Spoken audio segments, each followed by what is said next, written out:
Dear friends, ഈ diagram നിങ്ങൾ chemistry പുസ്തകത്തിൽ പല പ്രാവശ്യവും കണ്ടിട്ടുണ്ടാകും. ഇതെന്ന് പറയുന്നത് potential energy diagram of hydrogen molecule.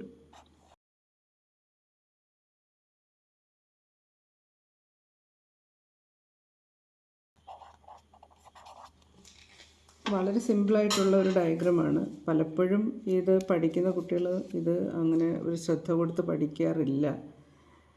അത്രയും നെഗ്ലക്റ്റ് ചെയ്യുന്ന ഒരു ഏരിയയാണ്.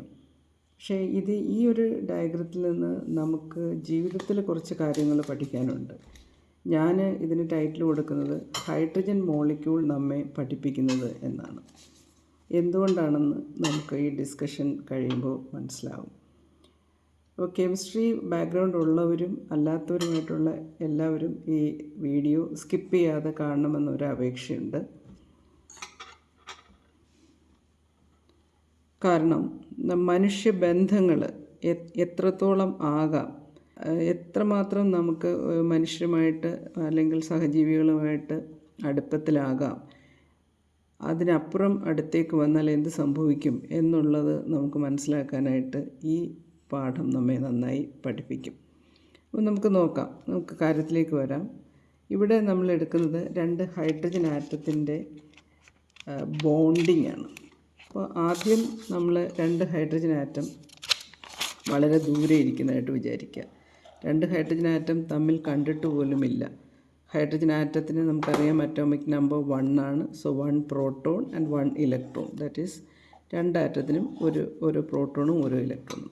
ആദ്യം ഈ 2 ഹൈഡ്രജൻ ആറ്റം പരസ്പരം ദൂരെ നിന്ന് കാണുമ്പോൾ ഇവയിൽ ആദ്യം ഓപ്പറേറ്റ് ചെയ്യുന്ന ഫോഴ്സ് എന്ന് പറയുന്നത് അട്രാക്റ്റീവ് ഫോഴ്സാണ്. 2 ആറ്റവും പരസ്പരം അട്രാക്ഷനിൽ വരുന്നു.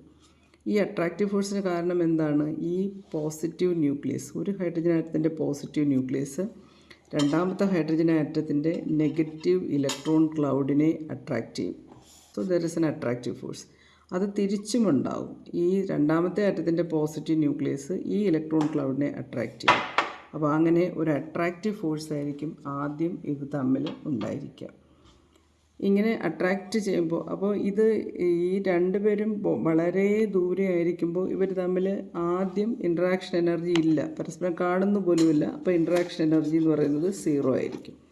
അതിനുശേഷം ആകർഷണം കൂടുമ്പോൾ സ്റ്റെബിലിറ്റിയാണ്, അതായത് 0യേക്കാളും എനർജി കുറഞ്ഞു വരും.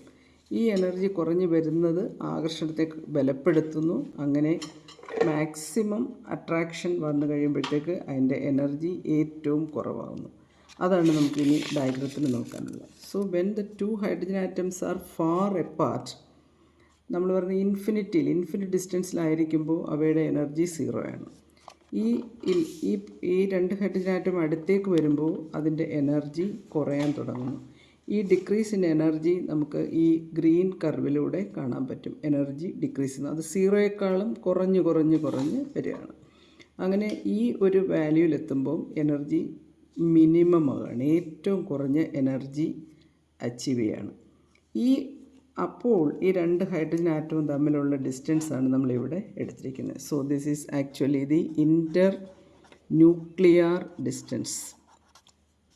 ഇത് ഹൈഡ്രജൻ ആറ്റത്തിലെ ഇതിൻ്റെ വാല്യൂ എന്ന് പറയുന്നത് 0.74 ആങ്സ്ട്രം യൂണിറ്റാണ്. 0.74 ആങ്സ്ട്രം യൂണിറ്റിലെത്തുമ്പോൾ 2 ഹൈഡ്രജൻ ആറ്റം തമ്മിൽ അടുക്കാവുന്നതിൻ്റെ പരമാവധി അടുത്തുകൊണ്ട് ഒരു സ്റ്റേബിൾ ബോണ്ട് ഫോം ചെയ്തിരിക്കുകയാണ്. അപ്പോൾ ഹൈഡ്രജൻ ബോണ്ട് അവിടെ ഫോം ചെയ്തിരിക്കുന്നു. ഇനിയാണ് നമുക്ക് നോക്കേണ്ട കാര്യം, ഇതിനപ്പുറത്തേക്ക് ഈ 0.74 ആങ്സ്ട്രം യൂണിറ്റിനേക്കാളും കുറഞ്ഞ ഒരു distance, if the inter nuclear distance is less than 0.74, അത് നടക്കുമോ ഇല്ലയോ എന്നുള്ളതല്ല, അങ്ങനെ കൊണ്ടുവന്നാൽ എന്താണ് സംഭവിക്കുന്നതെന്ന് നോക്കാം. അപ്പോൾ ഇതിനടുത്തേക്ക് ഈ 0.74നേക്കാളും താഴെ ഇൻ്റർ ന്യൂക്ലിയർ ഡിസ്റ്റൻസ് വന്നാൽ എന്തായിരിക്കും സംഭവിക്കേണ്ടത്? പോസിറ്റീവ് ന്യൂക്ലിയസും തമ്മിൽ റിപ്പൽഷൻ ഉണ്ടാവുകയാണ്. അതുപോലെ ഇലക്ട്രോൺ ക്ലൗഡും തമ്മിലും റിപ്പൽഷൻ ഉണ്ടാവുകയാണ്. അപ്പോൾ because of these 2 repulsions, positive repulsion and negative repulsion, ഒരു അൺസ്റ്റേബിൾ സ്റ്റേറ്റിലേക്ക് ആ മോളിക്യൂളിനെ കൊണ്ടുപോകും. അതാണ് നമ്മൾ പൊട്ടൻഷ്യൽ എനർജി ഡയഗ്രത്തിൽ കാണുന്നത്. Beyond or below this distance or if the distance is less than 0.74, theoretically there is instability. The energy of the system suddenly shoots up, so that represents instability. Or അങ്ങനൊരു സാധ്യത ഇല്ല. അത് energy level ഡയഗ്രത്തിൽ നിന്ന് നമുക്കത് മനസ്സിലാവും. അങ്ങനൊരു state ഇല്ല തന്നെ. ഈ ബോണ്ട് ബ്രേക്കിങ്ങിന് നമ്മൾ ബോണ്ട് എനർജി കൊടുക്കും. ഇവിടെ സംഭവിക്കുന്നത് തിയററ്റിക്കലി നമ്മൾ എക്സ്പ്ലെയിൻ ചെയ്യുമ്പോൾ അതിൻ്റെ എനർജി കുറഞ്ഞ് വന്നിട്ട് അതിൻ്റെ ബോണ്ടിങ് ഡിസ്റ്റൻസ് വന്നാൽ അതിനപ്പുറത്തേക്ക് വരുന്ന ഒരു സിസ്റ്റം ഇല്ല. അതിൻ്റെ അർത്ഥം അങ്ങനെ വന്നു കഴിഞ്ഞാൽ അതിൻ്റെ എനർജി 0 എന്ന് പറഞ്ഞാൽ വളരെ ഹൈ എനർജി ആയിട്ട് മാറും. അപ്പോൾ അങ്ങനെ വലിയ ഹൈ എനർജി സിസ്റ്റം എക്സിസ്റ്റ് ചെയ്യുന്നതേ ഇല്ല. So it is not existing. അങ്ങനെ ഒരു ഹൈഡ്രജൻ മോളിക്യൂള് എക്സിസ്റ്റ് ചെയ്യാൻ പറ്റില്ല. അൺസ്റ്റെബിലിറ്റിയാണ് ഇവിടെ. മാക്സിമം സ്റ്റെബിലിറ്റി അല്ലെങ്കിൽ ബോണ്ട് ഫോർമേഷനാണ്. പിന്നെ ഇത് ഇൻഫിനിറ്റ് ഡിസ്റ്റൻസാണ്. ഇപ്പോൾ ഇനി എന്താണ് ഈ ഹൈഡ്രജൻ മോളിക്യൂൾ നമ്മെ പഠിപ്പിക്കുന്നതെന്ന് നമുക്ക് നോക്കാം. ഇവിടെ മനുഷ്യർ നമ്മൾ ഒരു പരിചയമില്ലാത്ത ആൾക്കാർ, വ്യക്തികളെ നമ്മൾ ചിലപ്പോൾ ജീവിതത്തിൽ എവിടെയെങ്കിലുമൊക്കെ ഏതെങ്കിലും സന്ദർഭത്തിലൊക്കെ കണ്ടുമുട്ടാറുണ്ട്.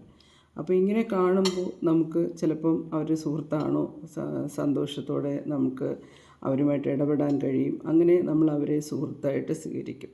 അങ്ങനെ സുഹൃത്തുക്കളായി നല്ല രീതിയിൽ നമ്മൾ പോകുമ്പോൾ നമുക്ക് പലപ്പോഴും മനസ്സിലാവും ഒരു പരിധിക്കപ്പുറം നമ്മൾ പല കാര്യത്തിൽ, ഇപ്പം പണത്തിൻ്റെ കാര്യത്തിലായാലും സ്നേഹബന്ധത്തിൻ്റെ കാര്യത്തിലായാലും നമ്മൾ നോക്കുകയാണെങ്കിൽ ഒരു പരിധി വരെ മാത്രമേ നമുക്ക് ഇവരെ അടുപ്പിക്കാൻ പറ്റൂ. ചില പ്രത്യേക സന്ദർഭങ്ങളിൽ ഇവരുടെ യഥാർത്ഥ സ്വഭാവം പുറത്തു വരുമ്പോൾ നമുക്ക് മനസ്സിലാകും ഇതൊരു നല്ല സുഹൃത്തല്ല എന്ന്. അപ്പം അതല്ലേ ഇവിടെ നമുക്ക് അവരെ നിർത്തേണ്ടടുത്ത് നിർത്തണമെന്ന് മുതിർന്നവർ പറയാറുണ്ട്. ആരെയും അവരവരുടെ നിർത്തേണ്ടടുത്ത് നിർത്തുക. അതിനപ്പുറത്തേക്ക് വന്നു കഴിഞ്ഞാൽ അവിടെ അസ്വസ്ഥത സൃഷ്ടിക്കപ്പെടും എന്ന് പറയുന്ന പോലെ ഈ ഹൈഡ്രജൻ മോളിക്യൂൾ അങ്ങനെയാണ് നമ്മളെ പഠിപ്പിക്കുന്നത്. ഇത് എല്ലാ ആറ്റത്തിലും ഇത് തന്നെയാണ് സംഭവിക്കുന്നത്. ആ ബോണ്ടിങ് ഡിസ്റ്റൻസിൽ വരുമ്പോൾ ബോണ്ട് ഫോർമേഷൻ, അതിനും ഉള്ളിലേക്ക് കടന്നു വരികയാണെങ്കിൽ അത് ഒരു അൺസ്റ്റെബിലിറ്റിയാണ്, അല്ലെങ്കിൽ ഒരു അസ്വസ്ഥമായ ഒരു സിറ്റുവേഷനാണ് ഉണ്ടാക്കുന്നത്. അപ്പം ഇങ്ങനെ നമുക്ക് ഹൈഡ്രജൻ മോളിക്യൂളിൻ്റെ ബോണ്ട് ഫോർമേഷനെ മനസ്സിലാക്കാം. അത് നമുക്കൊരു ജീവിത പാഠമായിട്ട് എടുക്കുകയും ചെയ്യാം. അപ്പോൾ സുഹൃത്തുക്കളെ തിരഞ്ഞെടുക്കുമ്പോൾ വളരെ ശ്രദ്ധിക്കുക. അതുപോലെ തന്നെ അവരെ എങ്ങനെ കൊണ്ടുപോകണമെന്ന്, നമ്മുടെ ജീവിതത്തിലുടനീളം അവർ സുഹൃത്തായിരിക്കണമെങ്കിൽ അവരെ നിർത്തേണ്ടടുത്ത് നിർത്തുക എന്ന ഒരു ഗുണപാഠമാണ് ഈ ഹൈഡ്രജൻ മോളിക്യൂൾ നമ്മെ പഠിപ്പിക്കുന്നത്. അപ്പോൾ ഇത് നിങ്ങൾക്ക് ഇങ്ങനെ തോന്നുന്നുണ്ടോ, അല്ലെങ്കിൽ ഇങ്ങനെ അനുഭവം ഉണ്ടെങ്കിൽ അത് നിങ്ങൾ കമൻ്റായിട്ട് രേഖപ്പെടുത്തുക. എന്തായാലും വീഡിയോ കണ്ടുകൊണ്ടിരിക്കുക. കെമിസ്ട്രി പഠിക്കുകയും ആ കെമിസ്ട്രിയിൽ നിന്ന് നമുക്ക് ചില കാര്യങ്ങൾ പരീക്ഷ എഴുതുന്നതിന് മാർക്ക് മേടിക്കുന്നതിനപ്പുറം നമ്മുടെ ജീവിതത്തിലേക്ക് പകർത്താവുന്ന പല കാര്യങ്ങളും നമ്മളെ ഈ മോളിക്യൂൾസും ഈ ബോണ്ടുമൊക്കെ പഠിപ്പിക്കുന്നുണ്ട്. ഇതുപോലുള്ള കാര്യങ്ങളും നമ്മളെ പഠിപ്പിക്കും. ഒരുപക്ഷെ മോളിക്യൂൾസിൻ്റെ ഈ ബിഹേവിയർ തന്നെയായിരിക്കാം മോളിക്യൂളുകളാൽ നിർമ്മിതമായിരിക്കുന്ന മനുഷ്യരിലും മറ്റ് ജീവജാലങ്ങളിലും പ്രകടമാകുന്നത് എന്ന് തന്നെ നമുക്ക് ചിന്തിക്കേണ്ടി വരും.